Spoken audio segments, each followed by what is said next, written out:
Peygamberlik yolu bu idi. O yolda olanların yolu da budur. Eza ve cefaya maruz kalma bu yolun rüknüdür. Bu yolda yürüyen bunları görecektir. Yürüdüğü halde görmüyorsa tam yola girmemiş demektir.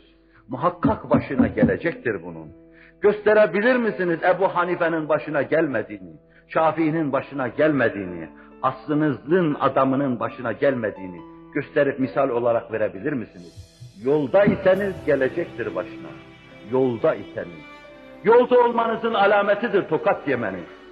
İşlerinizin pek çoğunun düzensiz gitmesi, hakarete maruz kalmanız, halk nazarında hafife alınmanız bu yolda olmanızın icabıdır. Bu yolda olmanızın nişanıdır, bu yolda olmanızın alametidir. Bela musibet istenmez. Fakat Mevla sevdiklerine verir. Rahat yaşayan insanlar ahirete ait nimetleri dünyada yiyip bitirdik mi diye endişe etmelidirler.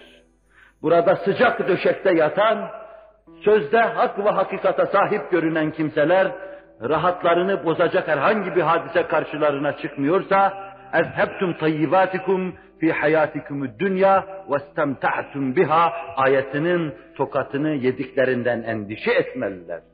Dünya hayatında ahirete ait yaptığınız bütün işlerin mükafatlarını yiyip bitirdiniz, ahirete hiçbir şey bırakmadınız.